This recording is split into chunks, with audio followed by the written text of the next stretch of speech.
Hi guys, it's PA from the Balanced Neuro Clinic. I want to talk about mental and emotional aspects of pain because this is something that I feel isn't really understood or grasped, and basically in general we tend to divide the mind and the body, and luckily there is an increased awareness of mental health, so we're seeing more and more acceptance and reduction in the stigma surrounding mental health, which is great, but we're still kind of treating them as separate things, which I think is shouldn't be the case. So I want to talk a bit about the connection between our thoughts and our emotions and how that might be relevant to your chronic pain, and how if you are dealing with some sort of chronic back pain or an old ankle injury or anything that has a physical cause, as in a physical trauma, there can still be mental and emotional aspects related to that need to be addressed.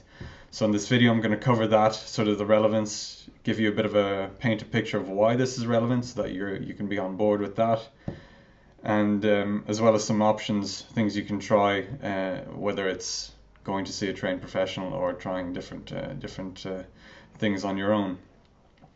So how do emotions and thoughts affect us physically would be the first question, and I'm going to start kind of small, kind of obvious.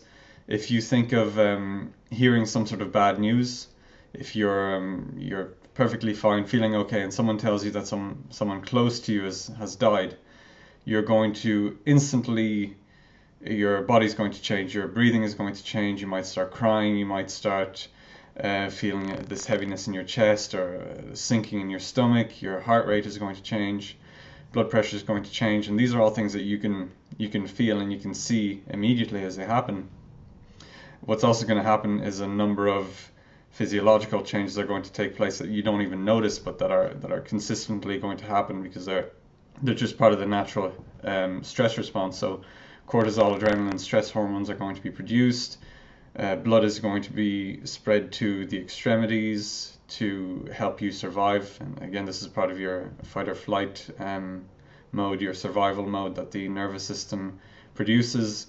And blood is going to move away from the digestive organs, reproductive organs, and this is consistent across all human beings. It's a standard stress response, and that's going to happen as a result of hearing this news. So these are kind of obvious connections that we have between emotions, experiences that are purely mental. So it's not being physically harmed. It's not a stab wound or a gunshot wound.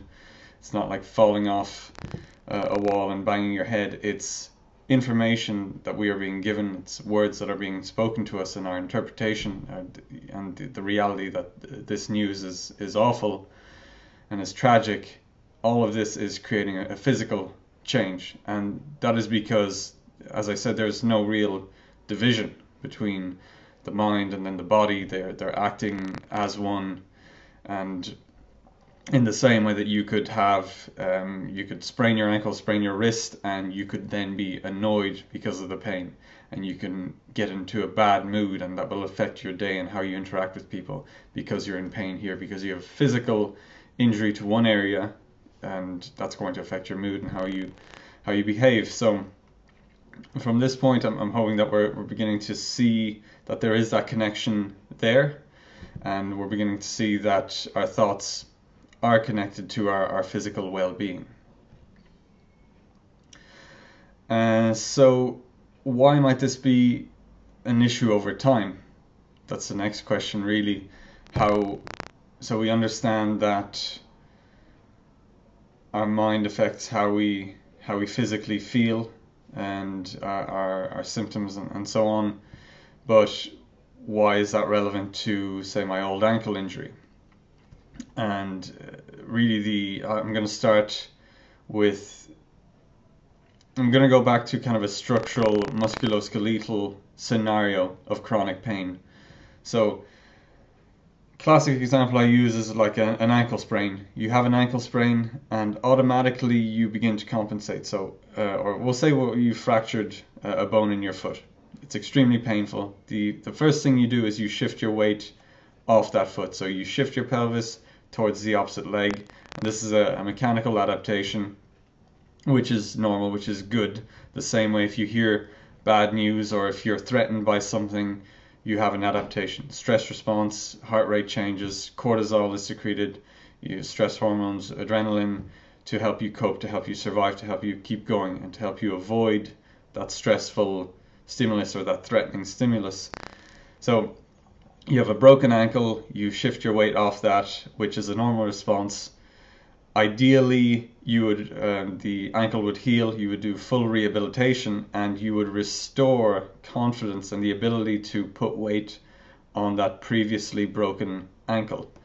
And that's a perfect scenario, which is unfortunately, it can be a rare scenario. Certainly with, I mean, the people that come in to see me, obviously I'm biased because I have a biased sample, because everyone who comes in to see me is in chronic pain and they haven't found solutions, and there's usually some sort of old injury that never fully resolved. So I'm going to kind of paint that picture, and it's kind of a worst case scenario, but it helps to illustrate these things. So you have an ankle injury, you shift your weight off that as a coping mechanism, and that's fine, that makes sense, but over time you never really fully restore proper function. So everything from that point on, you're creating compensations, you're creating changes in your mechanics to avoid stimulating that issue, because your brain has never fully overcome that fear of stimulating that former pain. So you get to a point where you're not in pain, but your body is still avoiding that because there's still an unconscious fear of that. And over time you're going to create compensations, you're going to use your body differently, and the main point is that you're going to tend to use your body in a less efficient way. So it's not so much that shifting your pelvis away from that leg, it's not that those mechanics are inherently bad or painful, because as covered in pain science videos, posture videos, which are on the channel, we can't accurately predict pain from mechanics. So it's not that the change in your posture is going to cause pain, it's that the change in your posture is likely making your body less efficient, because now it's avoiding something, so it has to find a way around things. It has to come up with a plan B to do what it was able to do before. So already we have a compromise, and we're going to have to use what is likely a series of less efficient means to keep going. The problem with inefficiency is that we use more resources to do the same thing, and the quicker we run out of resources, the quicker we induce a state of stress in the body, and the more the body is having to make compromises and to make decisions. And as stress goes up, pain is more likely to occur. So again, worst case scenario, the person has completely changed their mechanics because of this old significant injury, and they might walk in with, say, neck pain because their neck is moving a less than ideal way, it's overusing certain muscles, they're fatiguing, that's creating discomfort and then pain, and then they're worrying about it, and then they're not able to sleep, and then all of these things culminate to create pain.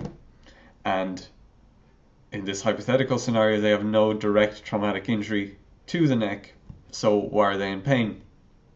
And if they come into me, if I'm not doing my job, I'm just going to assess their neck, I'm not going to gather information about other injuries, and I'm just going to, you know, dig my elbow in, massage it, give it stretches, give them exercises, and again, being cynical, being worst case scenario, they're going to keep coming back regularly, and they're never going to fully resolve that issue, because they're going back into the same environment in between sessions, the same environment that includes constant adaptations and a constant fear in the unconscious mind that it doesn't want to use the body in an efficient way. It's afraid to do that because it has a previous injury that's tarnishing its beliefs. It expects to have pain when it uses the body that way, so it's going to avoid that. And what it's going to do in turn is use the body in a less efficient way, but that's not immediately threatening. So let's see, so that's our sort of classic musculoskeletal scenario, chronic pain scenario. And now I'm going to kind of, once we have that in mind, let's see how that might be relevant when it comes to a mental and emotional aspect. So if you consider any kind of extremely traumatic event, say the death of a loved one, you're going to hear the news. You're going to be very upset. You're going to have all the physiological changes. And in the same way that you have a physical injury, a break that you don't want to stimulate, you don't want to aggravate that, you're going to, your mind, your brain, as an immediate response, it's going to find a way to cope with that. It's going to find a way to manage that. So again, those are your physiological changes. That's your increase in breathing, your crying, it could be anger, it could be anything, it could be desperation, and that's going to be manifested in different ways in the body, whether you hold a lot of tension, whether you just feel completely weak and powerless, whatever it is, you're going to have those immediate changes in your body. But you're also going to, over time, and again, this is normal and this is healthy and it makes sense, you're going to change the way you do things to prevent yourself from thinking about that pain, to think about that traumatic event. And this can be all sorts of things. It can be things that are quite positive. You find other interests, you find things to keep your mind busy, and you create strategies to keep your mind off that. But then it can be negative things, which can be things like drug abuse, alcohol abuse, all sorts of things like that. And again, this is sort of general to some sort of emotionally traumatic event, and I'll tie it into a physical injury later, but let's paint this picture first. I'll go into a more specific example of, suppose a man is married, recently married, a couple of years they're married, and the wife dies. And obviously the immediate issue is that, well, his wife has died and he's devastated. That's his best friend, everything. He has all these memories and he's lost everything, so he's understandably upset. And we have all these immediate pains, these immediate concerns and stresses. But then potentially, in terms of a lasting effect, he perhaps still has associations. So he goes back to his home and he struggles with being in his home because he associates his home with his wife. He associates everything with his wife, where they used to go for dinner, where they used to go for walks, and so on. So we're not just dealing with that traumatic event, we're dealing with all the implications surrounding that traumatic event. And what's potentially going to happen, because again, the brain wants to protect us from suffering, it wants to protect us from stress, it wants to keep us alive. It's going to say, well, I don't want to be in this house anymore. I can't be in this house because when I'm in this house, I think of my wife, I think of all these things, and it's too painful. So he's potentially going to put that aside and find a new life and change and move to a new home, move to maybe a new city, a new part of the town, or a new country, to completely detach from that, to cope. So you're essentially closing off this part of your life, and this will be relevant later on in the video. So you're almost building a wall around these things that you don't want to access, and you're compensating, you're finding a way around it, you're making compromises. You could say that you're doing something less efficient. So obviously the most efficient thing in terms of energy conservation, in terms of your spending, in terms of not uprooting your entire life, the best thing would be to go back to exactly what you were doing, which would be to live in the same house you'd been living in, do the same job, do all the same things. Now this person is moving away, he's finding a new job, he's perhaps making new friends, because maybe it's that those thoughts, all those experiences are too permeated every part of his life too much. And I mean, again, this is very much a worst case scenario, because typically someone would find comfort in a lot of the things that the person they loved was connected to, so their friends, their family, and so on, and their locations. But I'm just painting sort of a very blunt, very harsh scenario. So that's our compensation. That's working around it, doing something that's less efficient, that's more taxing. Immediately it's easier because he doesn't have to confront those thoughts, that reality, and he can sort of escape into this and occupy his mind with these new pursuits. And again, our worst case scenario is this over time, is that everything changes. From that point, everything has to change, and everything on some level is created, or your body tends to go towards with the idea of avoiding stimulating that initial trauma. So anything that distracts you from that initial trauma, that distracts you from those thoughts, those images, those sounds, everything that you remember, because it's as well, it's rarely a single. It's not just the event, it's everything around that. Maybe it's a certain image, it's a certain sound, it's hearing the news, or it's seeing the person who gives you the news, or all these sorts of things, or how you felt that day, or it was the weather that day, and whatever it is.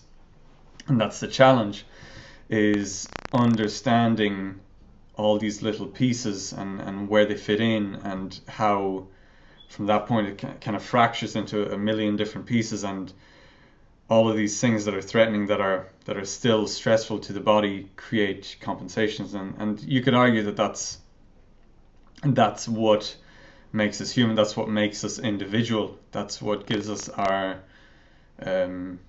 character, our behaviors, our characteristics. So that gets into the discussion of how much do you want to overcome these things, and I'll get to that later. But we have compensation over time. We have a life that's built, potentially, again, worst case scenario, around avoiding this initial trauma. And what is potentially happening is that we're using up resources, and we're never willing to confront that initial issue. And an interesting thing that seems to happen when it comes to emotional trauma, and this is sort of from Freud, and I think there's a number of different psychologists and that who would talk about this, and there's different schools of thought, so I'm just going to talk about my what I'm familiar with.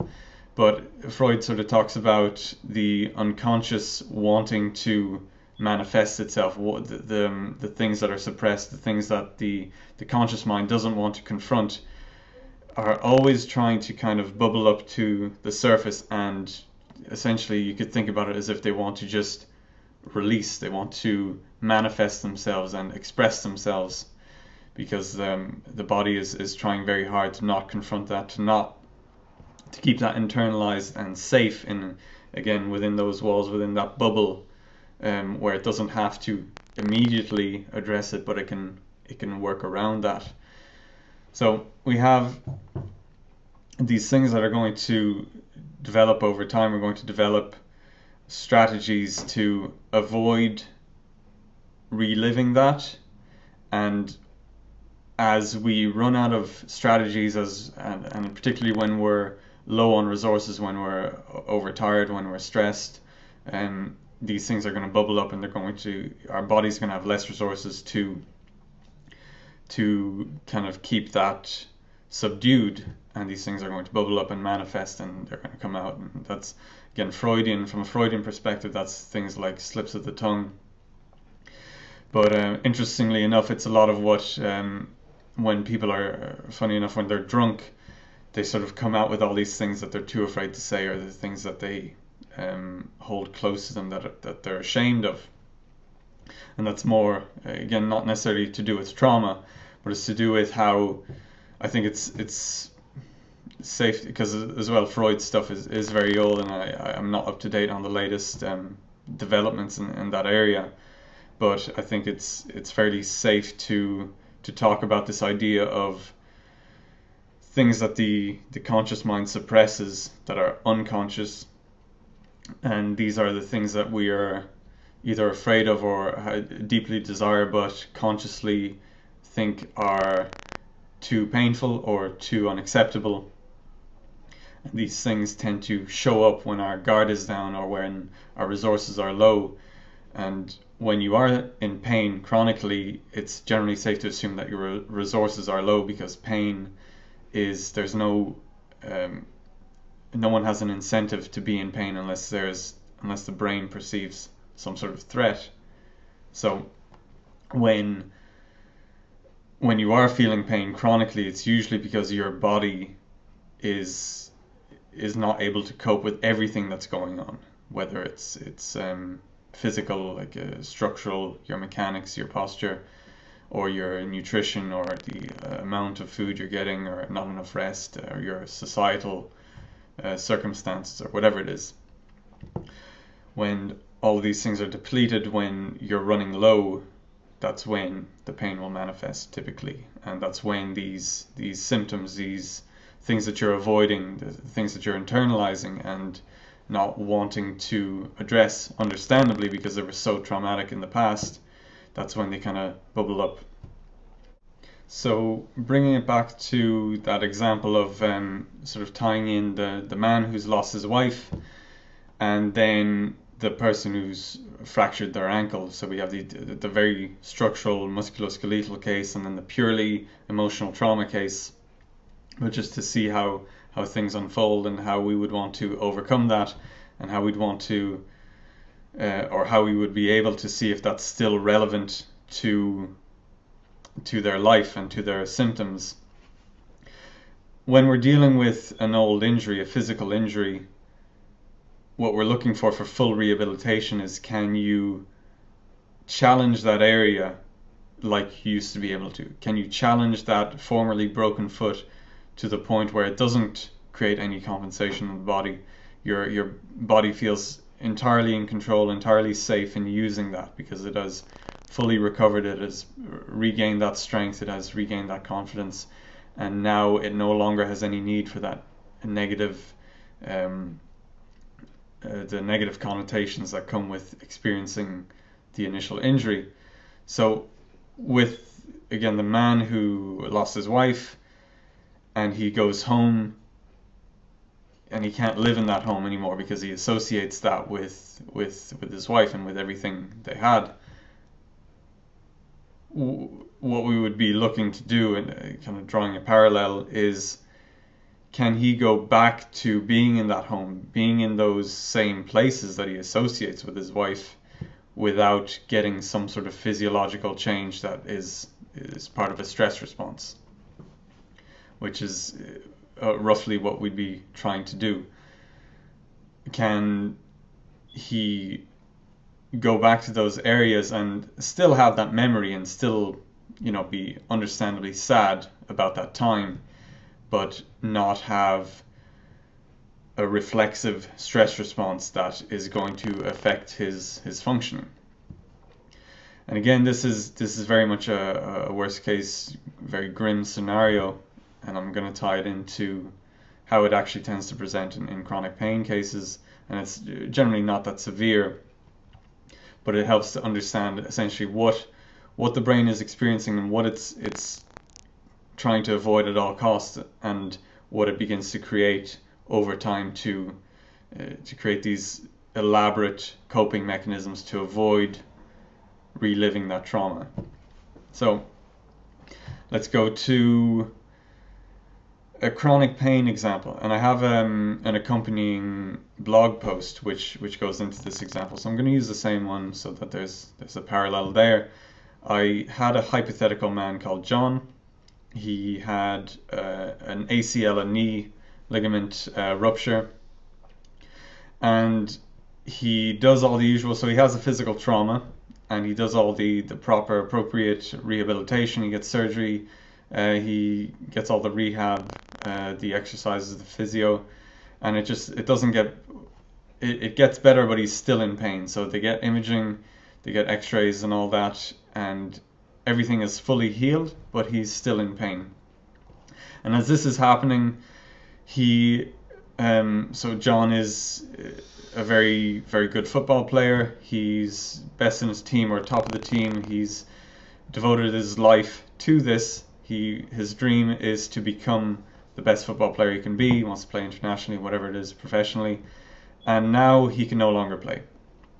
So this is when things can potentially become a problem emotionally and mentally, because his identity is the football player. It's part of the community, it's part of the team, it's being at the matches, it's scoring the goals, being the hero, and now he doesn't have that. And alongside that, he has perhaps his teammates are maybe poking fun. He's not getting better as was expected, and maybe they're making fun of him, all in good fun, but to him perhaps that's quite frustrating, quite annoying, and over time that's going to sort of be ingrained and be something that he comes back to and he doesn't want to deal with. And over time he's going to create compensations, he's going to internalize things and avoid confronting them, and he's going to create compensation strategies to not have to deal with the fact that he can no longer play and his life has fundamentally changed because of this injury.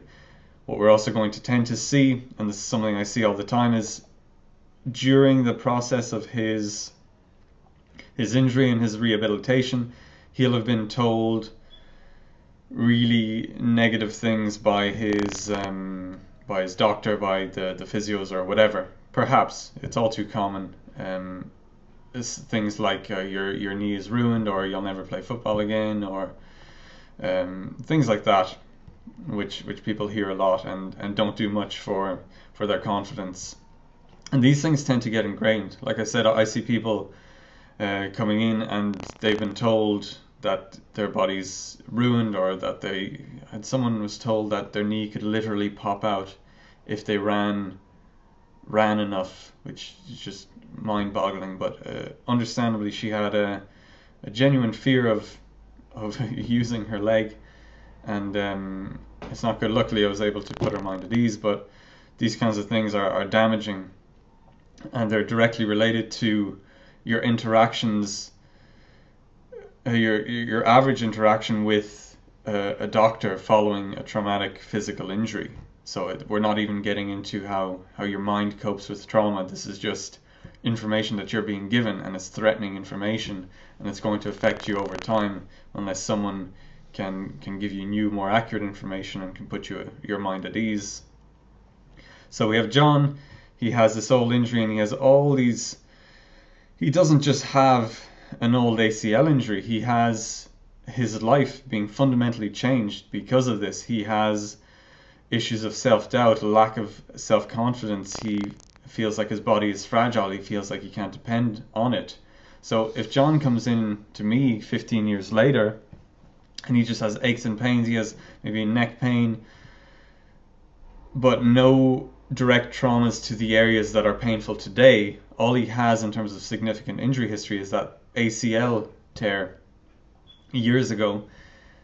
And unless we can openly talk about this and we can understand that these things are relevant, at best he's going to say, oh, I had an ACL tear, and I will ask, but at best he'll be honest and say, yeah, I had an ACL tear, it doesn't bother me anymore, my knee doesn't hurt, I haven't had any injuries, I just have neck pain. And usually there'll be some sort of reason why he thinks it's being caused, and it'll be something like, it's because I sit at my desk, or bad posture. And he'll have completely not seen any connection with the old injury and with everything surrounding that injury, and that's understandable. And this is the point of this video, is hopefully people can understand that there is a relevance, and coming in for a treatment, there's an honesty and a feeling of no judgment surrounding bringing these things up. So John comes in, he has had these issues, he doesn't feel any pain in his knee anymore. Mechanically his knee is fine, but what we're not going to get at unless we talk about these things, unless he sees the relevance and is willing to open up, is that his life fundamentally changed surrounding that. And understandably his unconscious mind might still want to avoid thinking about that and confronting that directly, because this is the point I make in the blog post, and I think I went out on a bit of a limb with this, and I'll talk about that later, where potentially the thought of not being able to, the thought that he was given terrible information at that time and that he could have played again if he had been given better information. That thought is very threatening because he has given up his footballing career and everything that he held so dear to him for he's given all of that up because of some bad information. He's changed his life fundamentally because of bad information. And now 15 years later, he's potentially thinking, I could have had a completely different life. And to confront that thought is potentially very, very threatening to his unconscious mind. So it might be easier to not address that and to keep creating a new coping mechanism, to build a wall around that and to avoid thinking about that, and give himself a new story. So my neck is sore because of my bad posture, not because my body is still compensating and finding ways to deal with what it experienced 15 years ago, and because of that my resources are low and my body's running out of ways to cope, and maybe the weakest link in the chain happens to be my neck because it's being used in an inefficient way at work. But if we trace that back and if we really go down the rabbit hole, perhaps, again, worst case scenario, hypothetical, just to paint a very blunt picture, perhaps this goes back to some extent to his traumatic injury. And this brings us to our next point, which would be, how much does this matter? The question is always, how much treatment do you need to do? What do you need to change? And that's going to vary from individual to individual, because, put it this way, if you're top athlete, professional athlete, and you want to perform at the Olympics, arguably you'd want to squeeze every bit of performance out of your body. You want to fine-tune everything and be the best that you can be. So that doesn't just mean getting you out of pain, it means getting you out of pain and then getting you as efficient as possible, which are two different things. But then if you're just a middle-aged woman who just has back pain or general aches and pains and just wants to get on with her life, has no interest in how her body works, which is fair enough, just wants to get on with things, live her life and not have aches and niggles, you're going to approach those treatments differently. Even if they come in describing the pain as the same, or general low backache, you're going to treat those differently. And again, this is the point when I talk about this in the posture video. Pain and posture are two different things, or pain and mechanics are two different things, and reducing pain and changing pain is quite easy. It's quite straightforward. But changing mechanics, changing posture, creating efficiency, creating structural change to the body takes a lot of time and it takes a lot of effort. So you need to decide how much you want to do that. If she just wants to be out of pain, then we can change things a bit, reduce stress, get her moving, get her confident in her body, and that's generally going to be enough. But with the Olympian, we're going to perhaps do the same thing, but then even though we've gotten past the pain, we want to work towards really delving into the mechanics and delving into all the fine details and go down the rabbit hole and squeeze every last bit of performance out of their body. And so this is the question then when it comes to emotions, and it's a tougher question to answer, and it's a tougher thing to measure, because how much do you want to revisit that old trauma? And it also depends, how big is the trauma, but do you want to really delve in and analyze and scrutinize every little aspect of that and give your mind an opportunity to just let that go and to just be at peace with it? It doesn't mean forgetting what happened. You won't erase that memory, but you will be able to experience that without having an involuntary physiological change, without it changing your heart rate, which would be sort of an ideal scenario. So how much do you need to delve into that? And in some cases, and this is something I've seen when treating people, these things come up and based on our assessments and based on the big picture that we've built, they are relevant to what they're experiencing, but it's not something that they're willing to address, and that's perfectly understandable. Generally, people don't want to relive former traumas, and you need to decide for yourself, or you need to decide this with your healthcare practitioner, to what extent you want to delve into these things, to what extent you want to relive those old experiences and give your mind an opportunity to just be at peace with them. The next question, I suppose, would be what's actually going on when we are having physical symptoms that are related to emotional and mental traumas and experiences. And this is what's really challenging, because it's very hard to measure. It's very hard to create an objective metric of what's happening. And there's a lot of different schools of thought. There's a lot of different words used to explain these things, and what's likely going to happen is that this is, if I use certain words today, they're going to be different in 6 months and in a year and 10 years and so on. So the simplest way to think about it, I believe, is, again, let's go back to our classic musculoskeletal adaptation. We have the injury at the ankle, and so my brain doesn't want to put weight on that ankle. So in order to put weight on that ankle, certain muscles need to contract, the joints need to move into certain positions, I need to shift my center of mass over that leg. So that's a movement that's coordinated. And in order to avoid that, I need to coordinate a different movement, which is to shift my weight away. So that's a certain, I don't want to say a pattern, because as far as I know, they're not really patterns, but we say pattern, but don't fixate on that word. But the body's using a strategy to avoid that, and that's a series of things that it creates to avoid stimulating that main problem.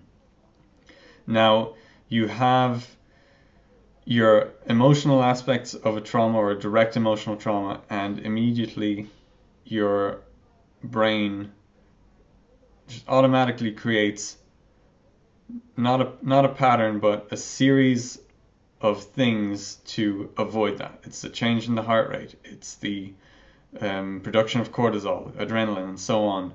It can be something like, looking away. It can be, see something awful and instinctively you look away, or you look in shock, or you withdraw. You have some sort of thing that's created instantly to avoid that,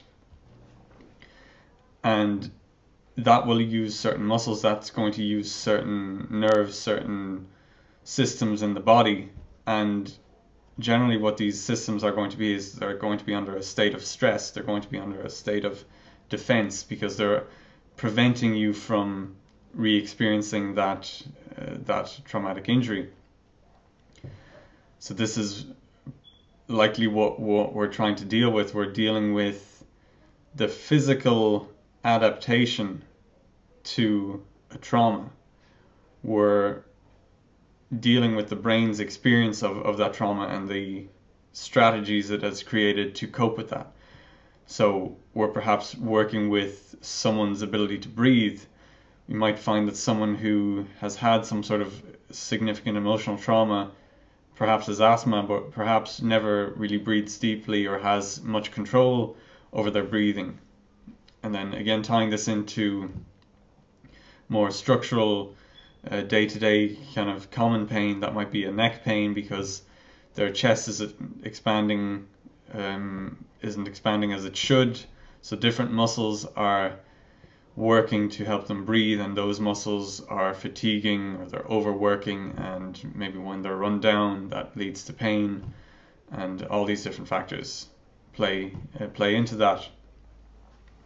So the body again has these coping mechanisms, and that's what I think we're trying to undo when someone comes in. We're trying to understand why they don't want to move their body into that position, or why they don't want to undo the protective mechanisms that they've created, and how those protective mechanisms have created compensations over time.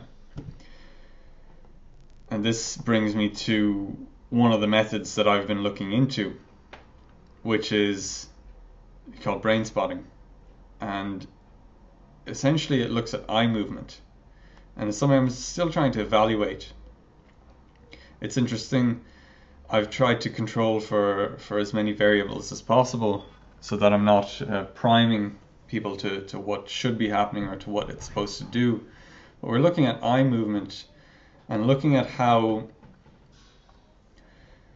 the eyes will struggle in a certain position. So we'd look at eye tracking sort of here, and what we'll tend to find is that at a specific point there is an involuntary reflex in the body, whether it's a sniff, or they'll swallow, or they'll scratch, or they'll wink, or they'll blink, or they'll do something with their fingers, and it's repeatable. It happens every time we hit this one spot. So it's not just chance, it's that every time you hit this one spot they have an involuntary change in their body. Another thing that we can use is writing. I use a pen, and there's writing on the pen, and they can focus on the writing, and then we hit a spot where the writing suddenly goes blurry. And it's not that it's out of their line of sight, it's that there's just a spot where the eye goes blurry, the vision goes blurry, and above that it's clear, and below that it's clear, all around it it's clear, but in this point it's not. And what the people who developed this are arguing is that this is what they call a brain spot, and it's an area that the brain doesn't want to access. It doesn't want to access that information. It doesn't want to access the experiences associated with this point. And going back to what I was saying earlier, it's as if we kind of build a wall around the traumatic experience, and we find ways around that. We find ways to cope with that, skip over to work around it, so that we never have to relive that, but we can kind of keep going.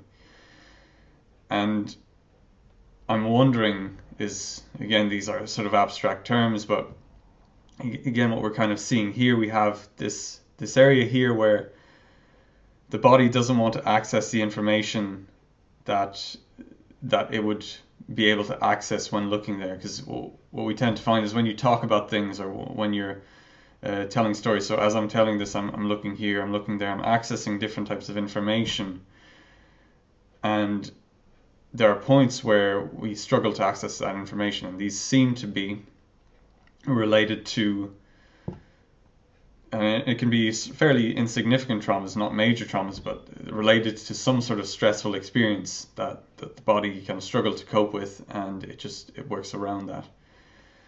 So brain spotting is a technique I've been playing around with to kind of help draw out that information.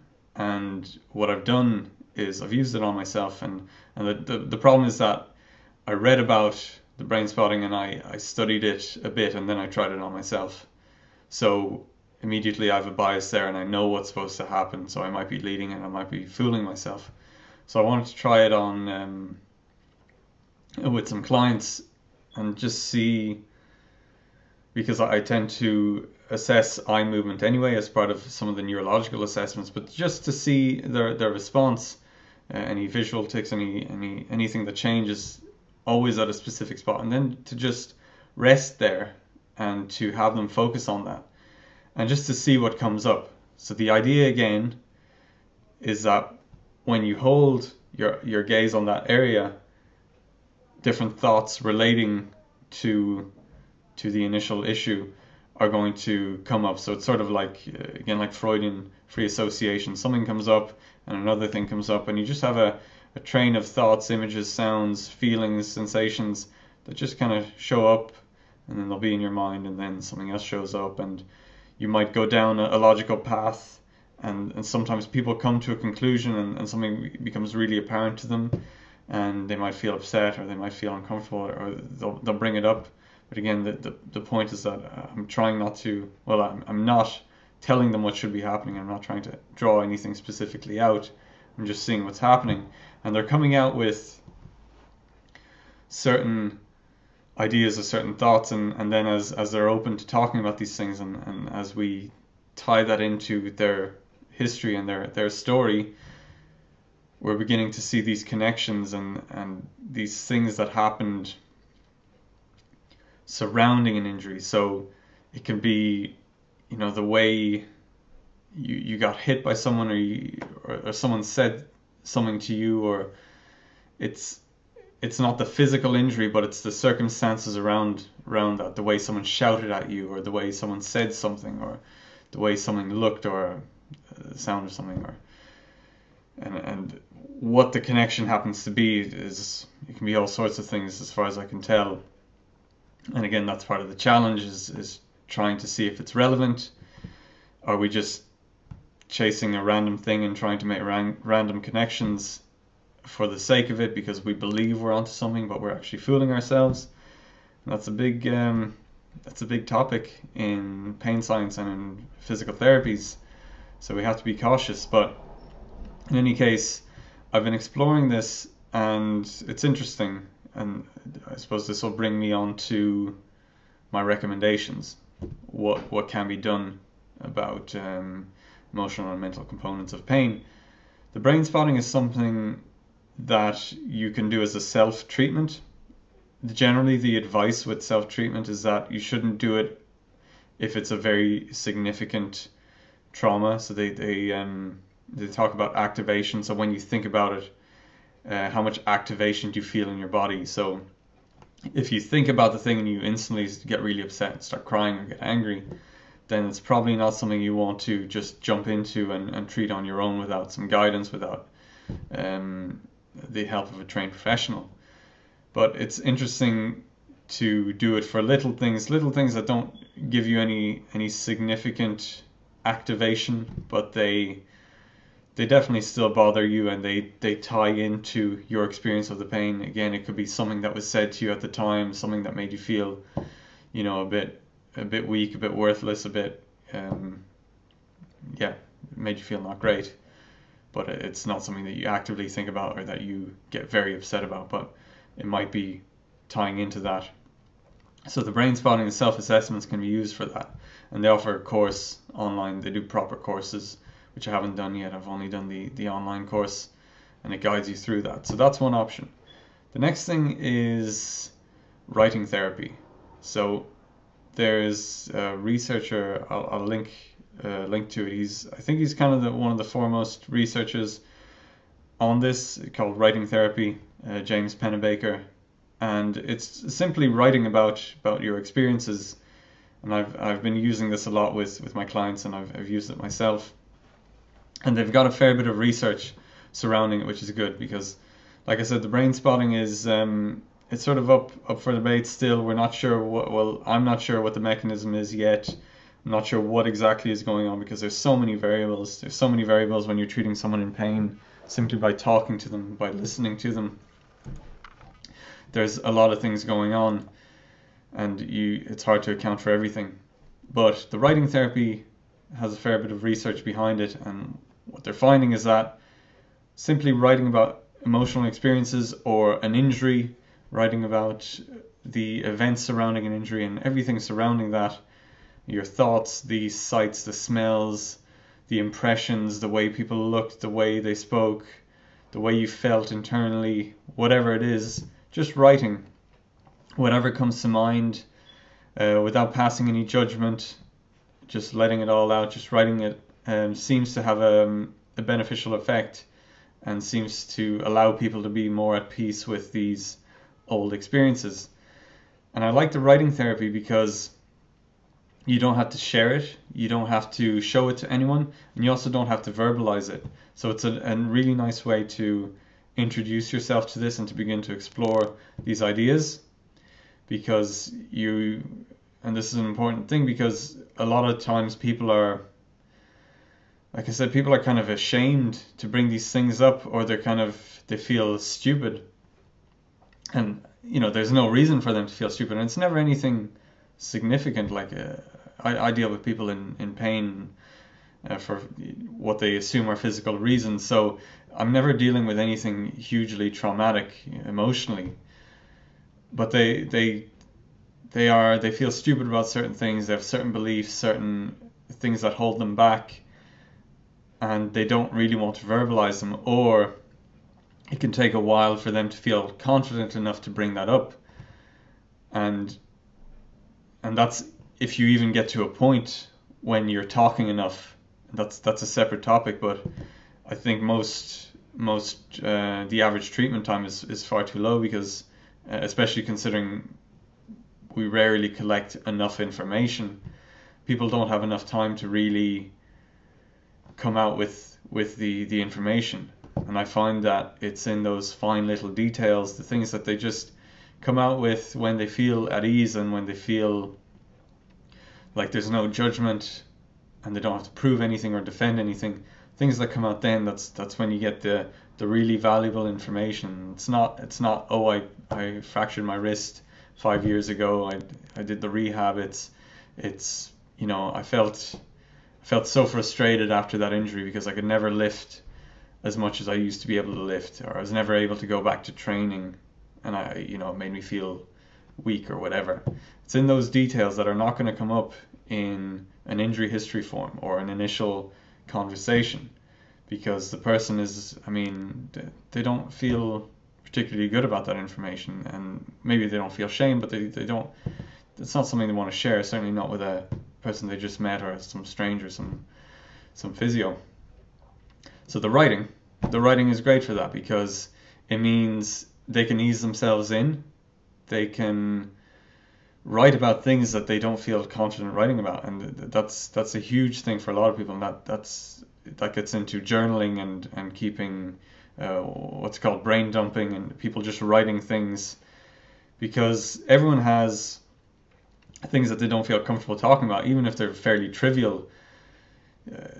And this pertains to a lot of discussions surrounding free speech and people not being able to talk about certain controversial topics without fear of being tarred and feathered and character assassinated, and all these things, are losing their jobs for things that are, they're at most they're just controversial topics, but it's nothing necessarily wrong. So it's a lot of people who are afraid to talk about things. And this, going back to the whole issue with mental health, it's, as far as I know, mental health seems to be, there are more suicides in men than women, and typically men tend to be less vocal about their issues and tend to just internalize things more, and women on average apparently seem to have more open support structures when they can chat and they can be open about their feelings and what's going on in their lives, and men tend to be too strong, too brave, too macho, and all that kind of thing. So the writing allows an opportunity for you to write about things that you're not ready to verbalize, whether to yourself or to someone else. And it also allows you to kind of get your thoughts in order, which is what speaking aloud is great for. It's getting your thoughts in order and debating with yourself and finding the flaws in your reasoning. And that's also important when it comes to pain, is we can have negative beliefs, we can have negative associations and expectations based on past information, and we never really verbalize those previous beliefs and reason through them. And a lot of what I'll see is people will come in and they've been told that they have a slipped disc, or they have some sort of structural degeneration, and that sort of infects their mind, and it taints and tarnishes everything they do, because they're afraid to move, they're afraid to do this. And simply explaining to them the science of pain, and how pain does not or that damage does not equal pain, and that most people have some sort of degeneration without pain, to simply explain that to them and to demonstrate the resilience of their own body through just basic step-by-step reasoning and challenging their own beliefs, that can be enough to get them out of pain. So writing about these things and just putting your thoughts out whether you're verbalizing them or you're writing them, to reason through your thoughts and to challenge them and to try to grow is a great aid. That brings me to the next thing, which would be it's a self-authoring program, and it comes from the writing therapy, and it's by a group of psychologists. Kind of the main figure behind it is Jordan Peterson. He's very popular at the moment, and he talks about a lot of things, personality, but also he's very active in a lot of free speech discussions. But from my background, I'm interested in this just peripherally, but from my background in physical therapy, I found it very applicable, the information that he was putting out, and the self-authoring program, because it's something I can recommend to people. And what it does is it gives you a systematic step-by-step approach to working through your thoughts, your traumas, your beliefs, your habits, and working towards goals. So it's kind of a step in between basic writing therapy and actually going to a therapist in person, because you're being guided through the process. And essentially what you do is you pick significant events in your life in different eras. You have to pick different time frames, and they can be positive or negative, and you just write about them. You just write about everything surrounding that, whatever comes to mind. And again, that's kind of that free association, kind of what you do with the brain spotting. You just, whatever comes, you just follow that train of thought and you just let it all out. And you're looking at how that affects your life, or how you think it affects your life, and then you get into your present time, your habits, your good habits, bad habits, and ways to harness your good habits and to overcome and work around your bad habits.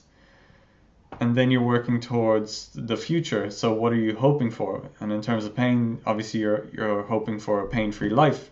But not just that, you're hoping to do your sports again. So John, my hypothetical John, is looking to play football again. Maybe he's looking to be back in a team, back in that environment. So it's not just pain, and you're giving something to strive for, and then you're making something to avoid. He says you're making a hell to avoid, and it means that you're then making steps. You're defining steps to reach your goal, and you're defining the obstacles to reaching that.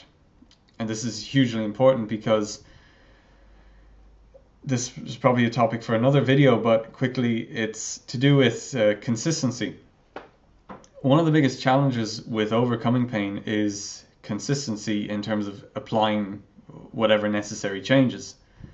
Because if you get all the right information, if you get enough information, if you create that rapport, if you have the client walking in, the patient feeling safe, feeling heard, feeling listened to, if you have all that, you do the right assessments, figuring out what the problem is generally quite easy, because the body works a certain way in 7 billion bodies, and we've got a good understanding of how the body works.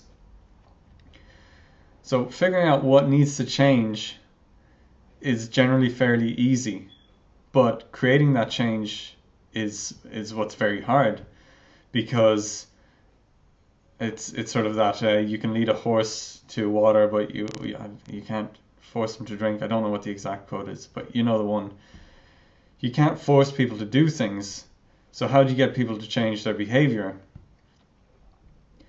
And in chronic pain, there's usually a very elaborate, complex reason why the person wants to avoid certain behaviors, even though it's leading them to pain. So how do you change behavior? And even if you can change behavior, can you change it consistently enough over time that actual positive, lasting change is the result? So that program is good because it kind of outlines a time frame, and it gives you, it forces you to, well, it doesn't force you, unfortunately. If you're going to follow the program and do it properly, you're going to have to outline timeframes to reach certain goals, or to evaluate your goals and to evaluate your progress.